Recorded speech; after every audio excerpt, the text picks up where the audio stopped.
ఇంకొక మాట కూడా నేను చెప్పదలుచుకున్న మా బీజేపీ మిత్రులకు, దేవుడు గుడిలో ఉండాలి, భక్తి గుండెల్లో ఉండాలి. మిత్రులారా, దేవుడు గుడిలో ఉండాలి, భక్తి గుండెల్లో ఉండాలి.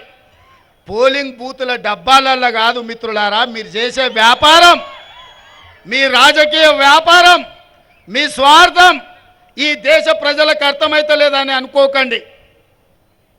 ఇంత దుర్మార్గం, ఇట్లాంటి ఆలోచన ఈ దేశానికి మంచిది కాదు. మన పెద్దలు డాక్టర్ బాబాసాహెబ్ అంబేద్కర్ ఈ దేశానికి రాజ్యాంగం ఇచ్చింది ఒక సెక్యులర్, ఒక మత సామరస్యంతో కూడుకున్న పరిపాలనను అందించడానికి అవకాశం ఇచ్చింది.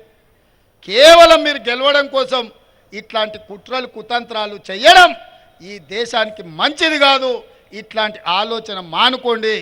రాముడు మీకే కాదు, మాకు రాముడే. మా ఇంట్లో కూడా మేము రాముని కొలుస్తాం, విష్ణుని కొలుస్తాం, కృష్ణుని కొలుస్తాం. ఎంతోమంది దేవతలు ఉండ్రు. ఊర్లూరులో పోసమ్మ, మైసమ్మ, ఎల్లమ్మ ఎంతోమంది దేవతలు ఉండ్రు.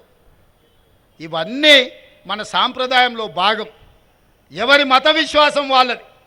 నేను హిందువునని గర్వపడతా, ముస్లింలను, క్రిస్టియన్లను, సిక్కులను ఆదరిస్తా, గౌరవిస్తా. ముఖ్యమంత్రిగా నా బాధ్యత.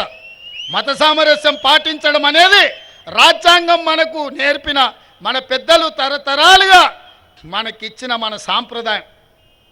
ఊర్లలో పీర్ల పండుగ ఎవరయ్యా? మనం కాదా చేసేది? అలా వాడేది మనం కాదా?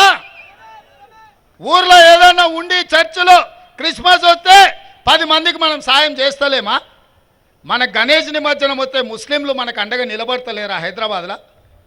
ఇది మన సంస్కృతి, మన సాంప్రదాయం. దీన్ని కూడా రాజకీయాలకు వాడుకోవాలని బీజేపీ చూస్తుంది. మిత్రులారా, ఇది దేశానికి మంచిది కాదు.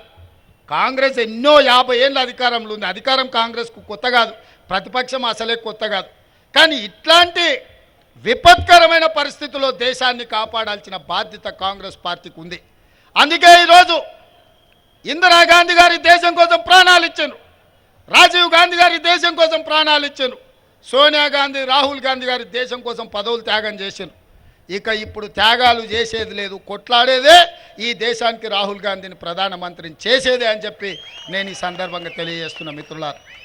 అందుకే ఈరోజు మీకు స్పష్టంగా 3 మాటలు ఇస్తున్నా. మీ చక్కెర కర్మాగారం తెరిపించే బాధ్యత మాది, కాంగ్రెస్ ప్రభుత్వం అని చెప్పి నేను చెప్పదలుచుకున్నా. అదేవిధంగా పసుపు బోర్డు కేంద్ర ప్రభుత్వం ఇవ్వాలి. ప్రభుత్వం ఎన్డీఏ ఓడి ఇండియా కూటమి గెలిస్తే పసుపు బోర్డు జీవనాన్ని మంత్రిగా తీసుకొచ్చి మీకు ఇస్తాడు. లేకపోతే ప్రశ్నించే గొంతుకై మోడీ మెడల్ వంచి మీ పసుపు బోర్డు మా జీవనాన్ని తీసుకొస్తాడు. నాది పూచి అని చెప్పి నా మిత్రులకు చెప్తున్నా.